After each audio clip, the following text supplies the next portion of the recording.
What happens when you spend months painting yourself as a powerless victim, only to have a judge unseal a letter where you bragged about being the boss?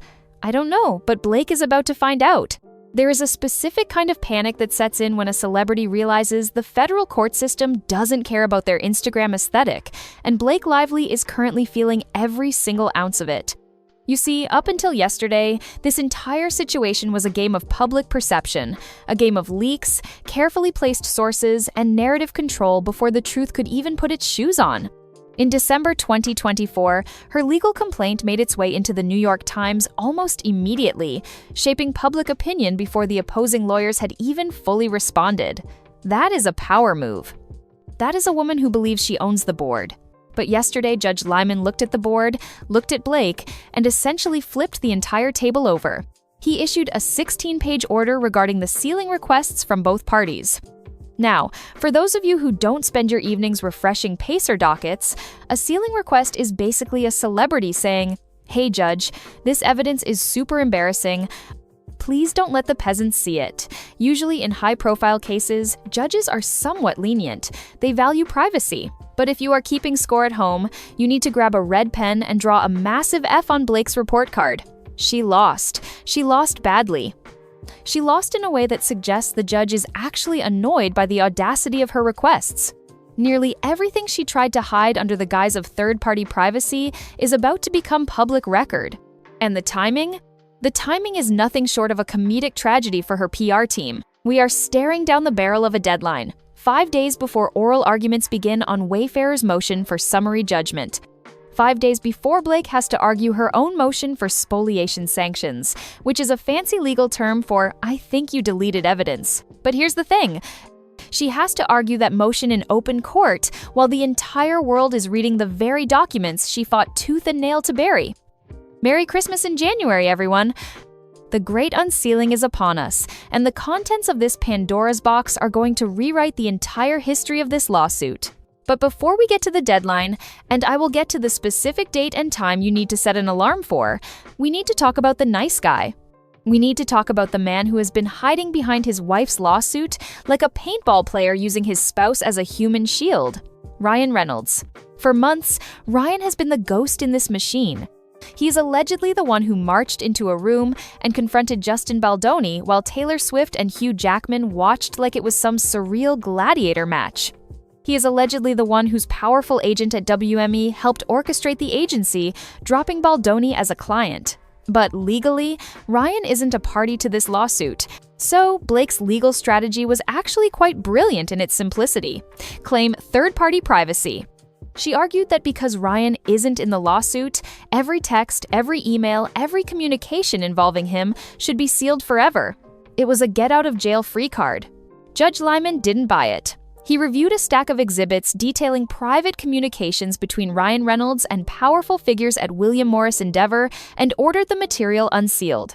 Every single one. Blake's team screamed privacy, and the judge said no.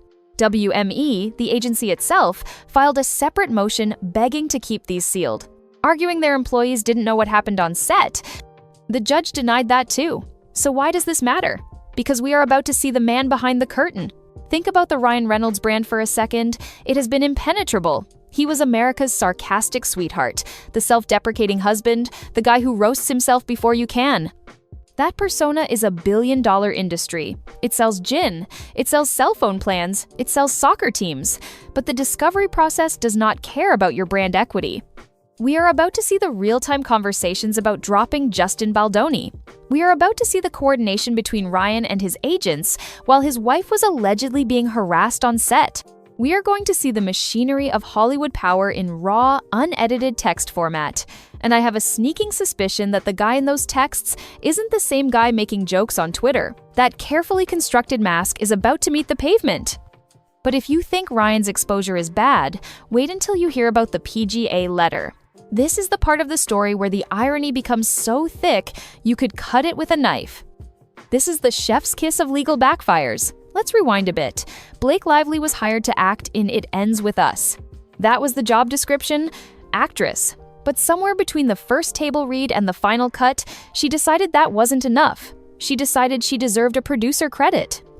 And not just a vanity credit, she wanted the official PGA mark from the Producers Guild of America. That little acronym is a big deal. It signals power. It signals that you are the boss. Blake wanted this bad enough that she wrote a formal letter to the PGA requesting it, but she needed Wayfarer and Sony to sign off on it. According to leaked emails, Jamey Heath didn't just hesitate. He called her request unreasonable and cold-hearted. He wrote that the movie had been taken unjustly from Justin as a director because of Blake's conduct. He explicitly said they only agreed to write the letter because they felt trapped.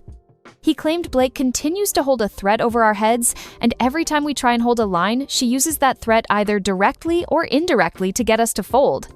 Now, listen closely, because this is the pivot point of the entire case. Those quotes aren't my opinion, those are from court filings. So, allegedly, we have Blake fighting tooth and nail to prove she was a powerful producer. She wanted the world to know she touched every part of this film. She bragged in interviews about her control, but now in this lawsuit, she is trying to seal that letter. She is trying to hide the evidence of her own power. Why? Because her entire legal argument depends on her being powerless. She is selling a narrative that she was a victim of her boss, that she had no choice but to endure this alleged harassment because she had no leverage. But you cannot beg the Producers Guild to recognize your leverage on Monday and then tell a federal judge you had no leverage on Tuesday. You have to pick a lane, Blake. It's either you were driving the bus or you were a passenger. You don't get to be both simultaneously. The judge saw right through it. He ordered the letter unsealed with only limited redactions. The public is about to see how Blake described her own role, and they'll be forced to reconcile powerless victim Blake with boss babe producer Blake. Spoiler alert, you can't be both.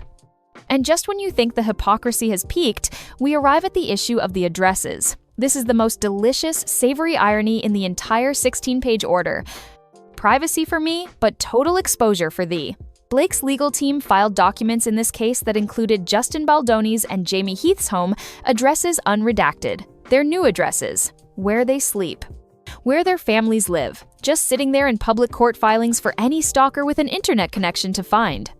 The same team who screamed third-party privacy interests to hide Ryan's text messages had absolutely no problem, including the defendant's home addresses in public court filings. Let that sink in. Blake wants Ryan's texts sealed because of privacy. She wants testimony about other people's medical conditions sealed because of privacy. But when it comes to the physical safety of Justin Baldoni, that is public record. Even Judge Liman couldn't unsee that. He saw a plaintiff demanding a fortress of solitude for herself while handing out maps to her opponent's house. And it wasn't just Blake and her team, the non-parties who tried to help her got shut down too. Sony Pictures filed a motion to seal. William Morris Endeavor filed a motion to seal. Isabella Ferrer, Betty B. Holdings, Family Hive. They all jumped in the pile. Judge Liman's response was effectively a giant rubber stamp that said, denied. All of them. The only thing these people get to protect is personal identifying info like phone numbers. One single Sony exhibit stays sealed. That is it. Meanwhile, look at what Wayfarer asked to seal. They wanted to protect client identities, medical info, financial data. Boring, legitimate business stuff. The judge granted most of their requests, while he denied a majority of Blake's. Now, I want you to pay attention to the timeline, because this is where the strategy reveals itself. This order was filed on January 15th, the day before Blake's team planted a story about hiring a prestigious PR lawyer. It was a classic crisis communications move. You try to get ahead of the bad news with neutral news. You try to distract the narrative before the narrative hits you in the face. They knew this was coming. They knew the unsealing order was about to drop. And instead of preparing for the substance, they tried to control the story with another press placement. It is the same playbook she has been running since her complaint was sent to the New York Times. Control what people see first. Shape the narrative before the other side can respond. Win in the court of public opinion before you ever step into an actual courtroom. So, what happens now? The clock is ticking. The oral argument on Wayfarer's summary judgment motion is scheduled for January 22nd. That is, next Thursday. But the real fireworks happen before that. Judge Liman has given both parties a very specific deadline to refile their documents according to his rulings. That deadline is January 21st at 1 p.m. By next Tuesday afternoon, the Ryan Reynolds WME texts will be public. The PGA letter, where Blake demands credit for her power, will be public. Blake's deposition excerpts will be public. All of it. By Wednesday afternoon, the filters come off. The texts, the letters, the depositions, all of it with no spin. No selective privacy, no brand management, just paper and ink and a judge who clearly ran out of patience. Blake spent months trying to win this in the court of public opinion. Unfortunately for her, this one is being decided in federal court, where Instagram captions don't count as evidence and smug confidence doesn't survive discovery. The board is gone, the table is gone, and the receipts are about to speak for themselves. And oh yeah, that's my opinion!